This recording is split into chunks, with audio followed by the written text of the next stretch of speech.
You are watching TimeShare, produced by Five Stones Productions.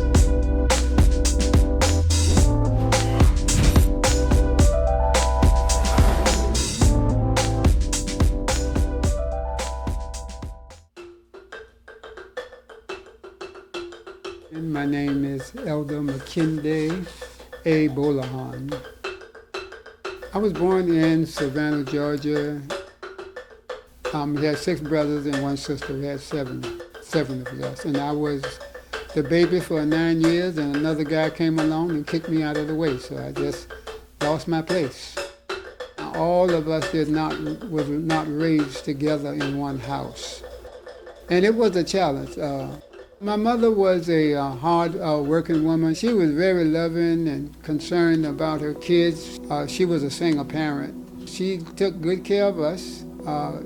She just wasn't a church-going lady, so I didn't know there was no Bibles in our house and there was no going to church in our house. So I came up not knowing anything about the gospel at all.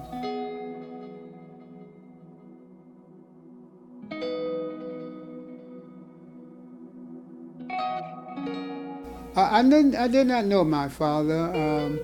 My father was an engineer, and his last name was Williams. I seen my father one time in my whole life.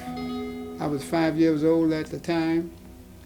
My mother did not tell me much about my father at all. At 5, I don't remember much of hearing anything about him. But one day he came from New Jersey. He brought a young lady with him. I guess it was his girlfriend. And that's the first time I seen him, and he carried me out to lunch. And I enjoyed the meal, and he convinced me at that time at 5 that I would enjoy living with him better than I would enjoy living with my mother. And so he said, I'm gonna fix the trunk up so that it'll close, but it won't close, but I'm gonna put you in it. Because when I go back to the house, I'm gonna tell your mother that I have decided to carry you with me. And you know, it sounds good to me at 5, so I said yes. Yes, that's what I want to do. So round the corner before he got to the house, he fixed me in the trunk of the car. So when he got to the house, he called my mother to the door and knocked, and he told her that he had decided that he was going to carry me back up to New Jersey with him because he think that it'd be best if I had a father in my life. So after he told her that, I heard some cracking and stuff of that nature, and he started making a lot of funny noises and like in a lot of pain because she had got her a stick and she had started beating on him. So I was able to unhook the trunk the way he had it hooked. He told me I could unhook it. And I jumped out and I told my mother, Mama, here I am. And that saved him because I think she would have, I think she would have took him out at that time when she saw me. But when he left, it was a total abandonment. I mean, no financial support from my mother, no financial support from me. And so I never did hear from him anymore. But that really left a void in my life. And there really my brother also had lost his father. And so that just left, there was no father figure in our lives.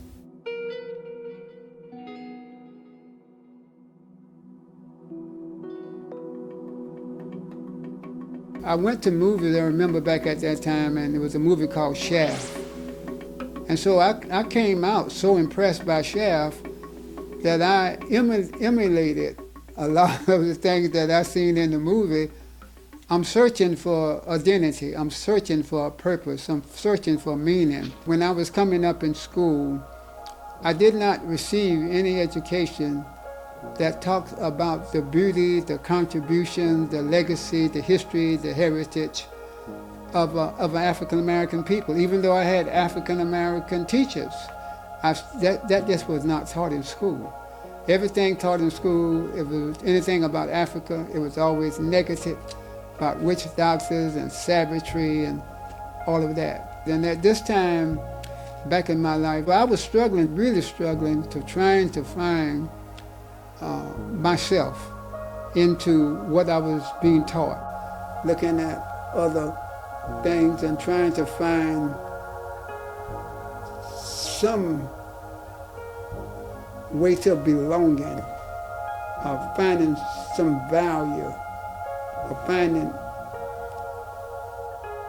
the image of what would be helpful to me to carry me through life. That was a major challenge for me. There was a time that we left Savannah, Georgia, and we moved to Millen, Georgia. My mama used to use the word buckler. The impact I heard was her giving me advice about the world that I was growing up in.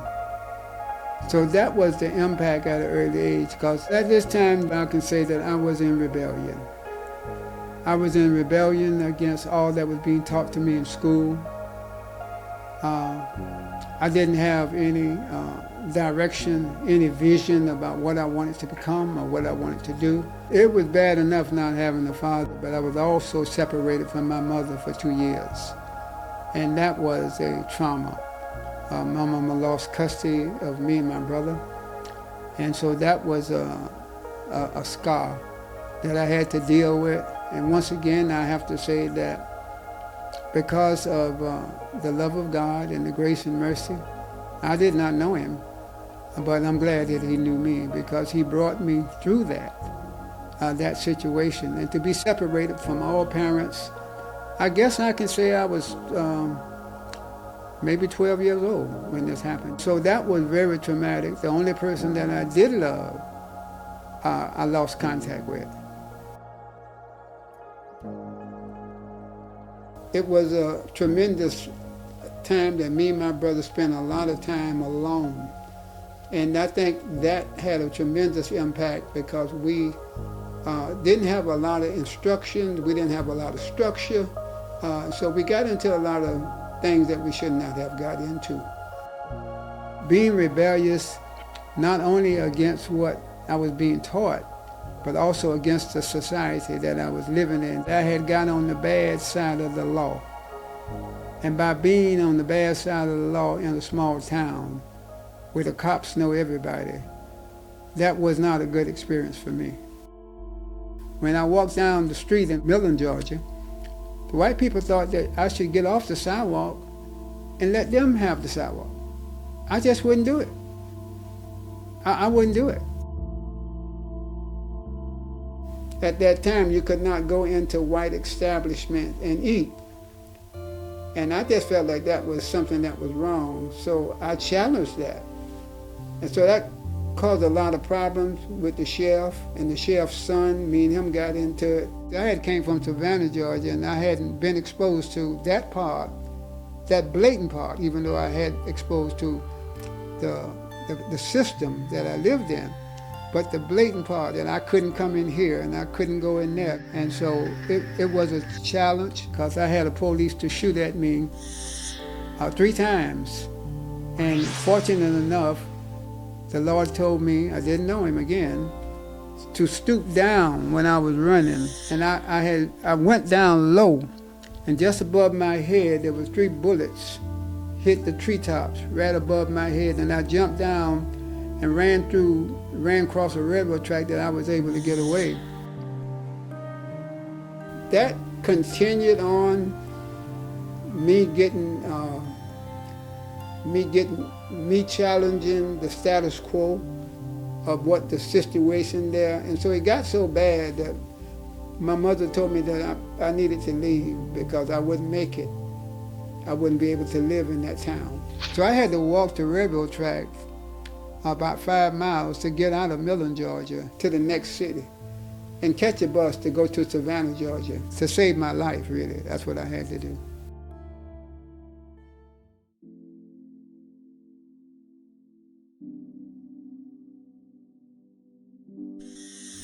That was another separation then for the support that I had. It was my mother, even though my mother was having some struggles of her own at that time. She died a couple of years later, but she was still there, because this time I had to leave her there. and now I was a young man back in a large city. I'm guessing about 15 here now, 15 to 16, and I'm dealing with the world on my own terms.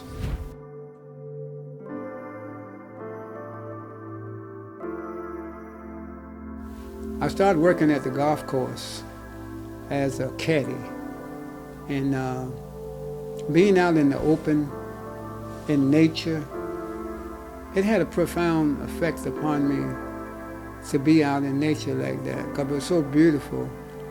So I guess that awakened in me something, because nature itself will remind you that there must be a creator, must be a God somewhere. So I think that sent me on a journey, looking for something deeper than what I had. When James Brown came about, he did a song called Black and Proud. And I mean, everybody really gravitated towards that song, because then somebody was telling us that, hey, we can be proud of our melanated skin.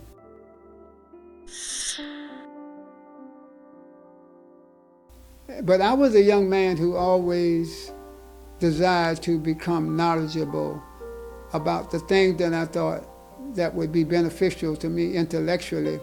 When I started studying history, I saw all of the things that was done to us as a people. Our cities burnt down, our women being raped and lynched, men's being hung. We denied even the basic right as a person. Without a spiritual paradigm, without a spiritual perspective, you can wind up becoming very angry.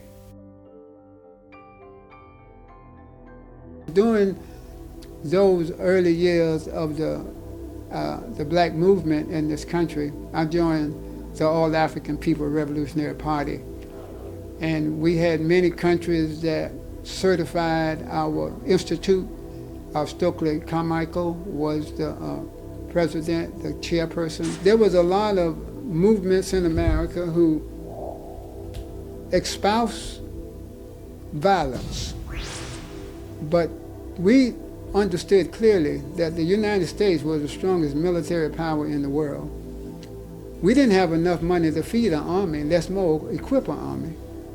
So we just didn't think that that would be a good strategy to try to address the problems that we was trying to address. So we felt that the best way to address the problems that we needed to address was to free the minds of our people from the clutches of mental slavery and help them overcome some of the negative things that they've been taught about themselves that they had internalized. And so we recognized that, but we also recognized that there had to be a strategy to be able to alleviate or to meet some of the challenges. By looking at history, we saw how we had to address the problems that we was having by looking at Marcus Garvey movements and movements on African history and all of these things. It taught us a lot of lessons about different movements of our people during Reconstruction and other periods of time, and how they had to go about addressing the injustice that they was confronted with. And out of that, I learned so much more about the value of our legacy and our history and the contributions we have made. Angola, Mozambique, Kenya, Guinea-Bissau, all of these different nations supported our academies that we set up because we were teaching revolutionary philosophy. Now, revolutionary philosophy might sound like revolution, but it wasn't talking about violence.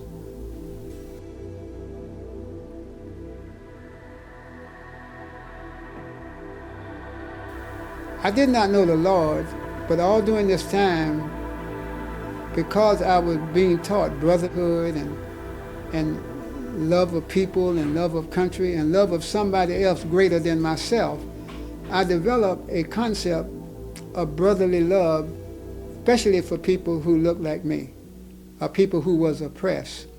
But all this whole time, the Lord was pulling me And I didn't realize he was pulling me to find something greater than what I was involved in. And so then that's why I started researching for religions.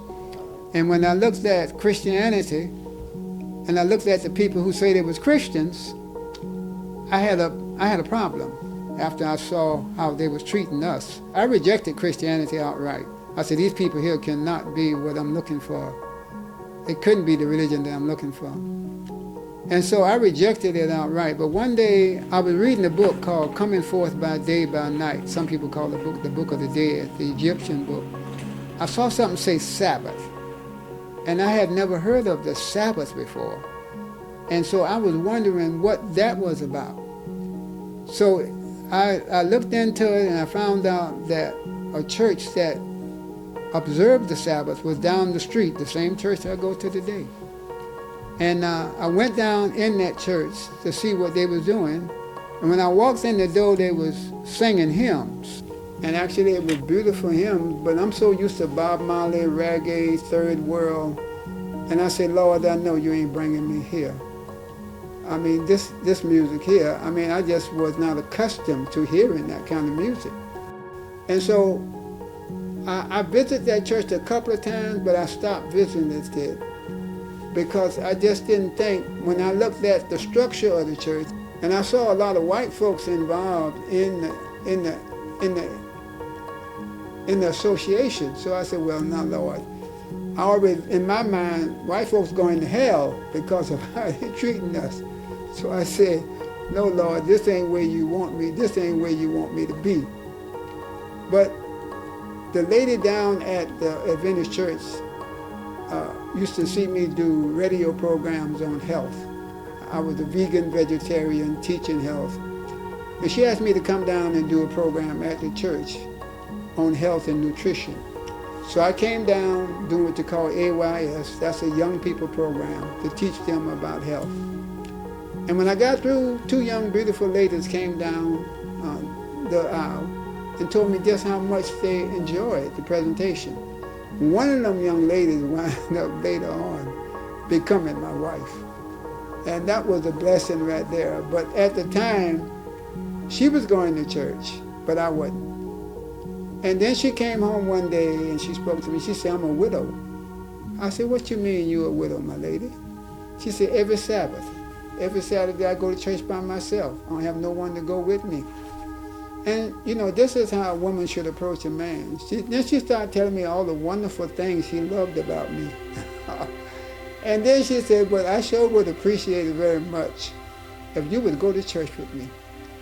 And the next week, my brother, I was in church. And that carried me on a journey now that not only do I enjoy the hymns, but I sang them myself to bring great joy to me. But I became an elder in that church. I'm also the Health and Temperance Director of that church. We also do a weekly radio program on health and the Bible. And we teach many other classes on the Bible and health as well. I'm also a Sabbath school teacher at the church as well. So that joy, that lady who spoke to me in such a kind, loving way, she didn't take the Bible and beat me over the head with it and say, you ain't doing this. She spoke to me in such a kind, loving way that it pulled at my heartstrings and it brought me into the faith.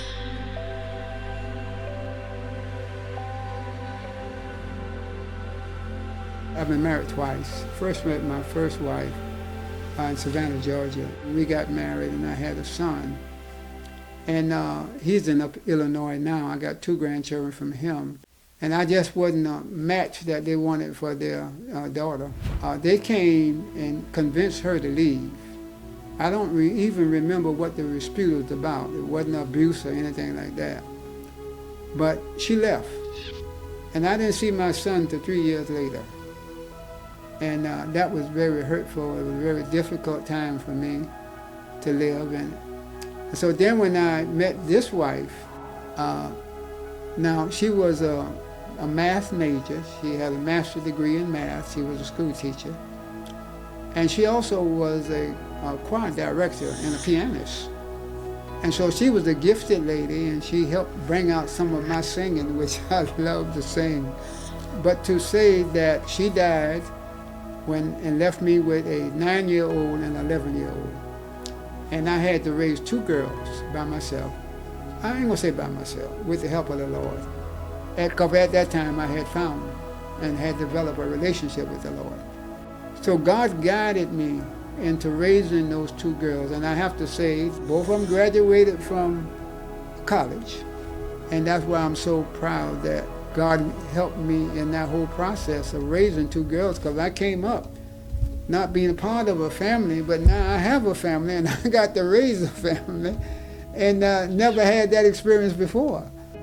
And but I would say in the family, the dynamics, I think that would be the happiest period of my life when I was with my wife and my kids.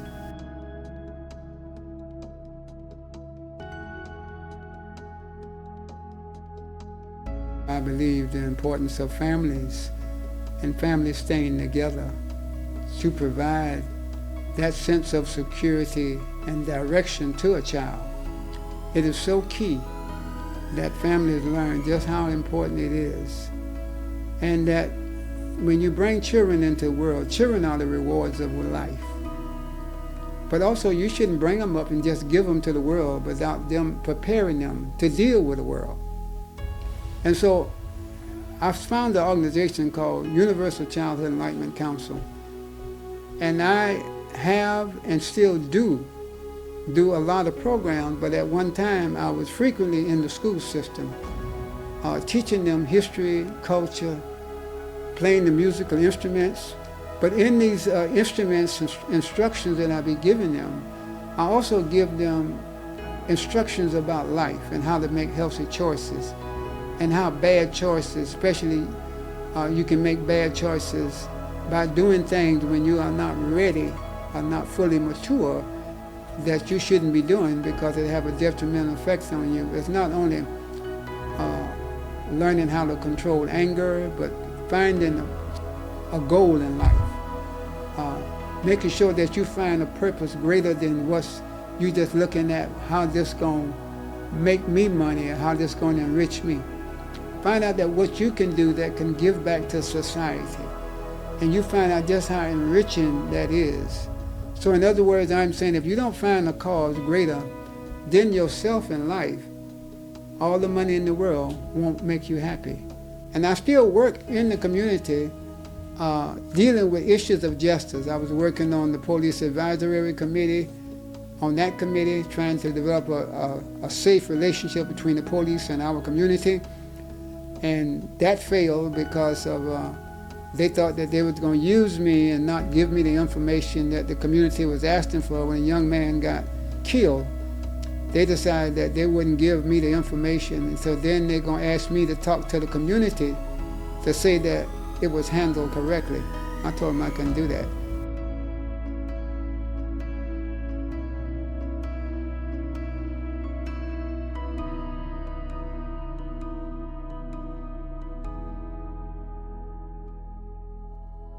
Young people now are confronted with more challenges than we ever been confronted with because mass media, the culture now is much more rancid, much more toxic than it ever was.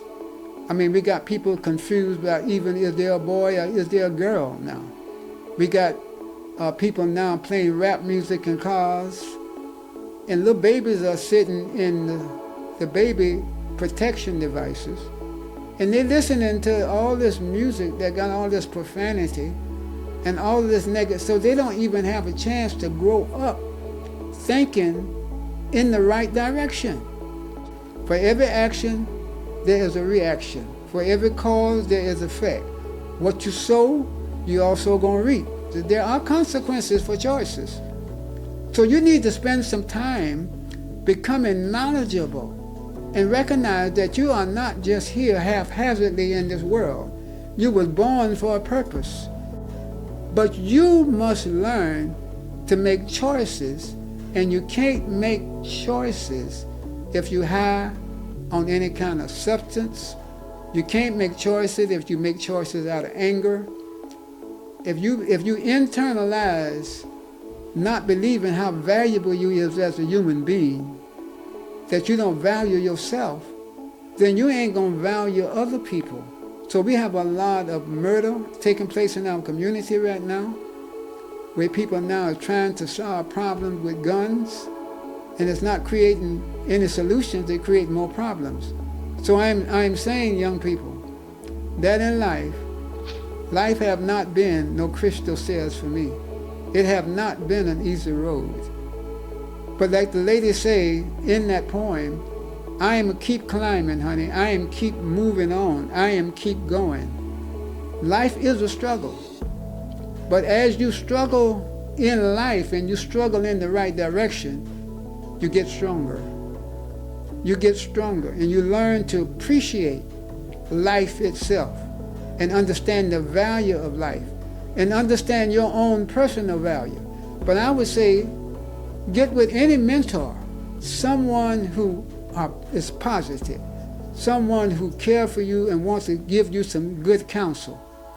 Learn from other people's experience, because if you try to experience everything in life, you ain't gonna make it through life. They say experience is the best teacher. I would agree. Learning from other people's experience, learning from other people's mistakes, for you won't have to repeat those mistakes. In this world, like David asked Solomon, in all things, get wisdom and add to your wisdom understanding.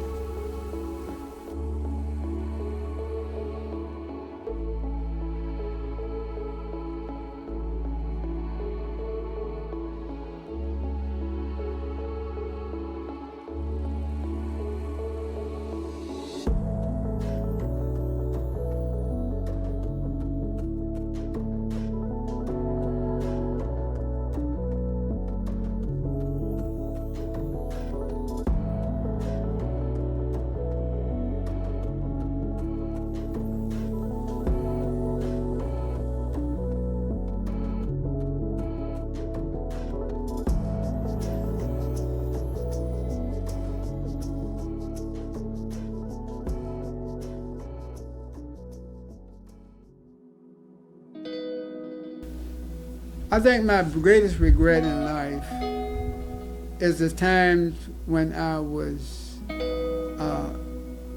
short patient. I used to have a problem with anger, and that problem caused me a lot of problems. Not learning how to control anger was something that God had to help me with. My greatest joy is to having a relationship with God and family. And I'm not just talking about my immediate family, I'm talking about my Christian family as well. My greatest joy, finding purpose in life, finding meaning in life, making a contribution to other people's life. You know, it brings me great joy to help other people. I don't know if people understand just how great a joy that is. When you can see that you can make a difference in somebody else's life, it does bring great joy.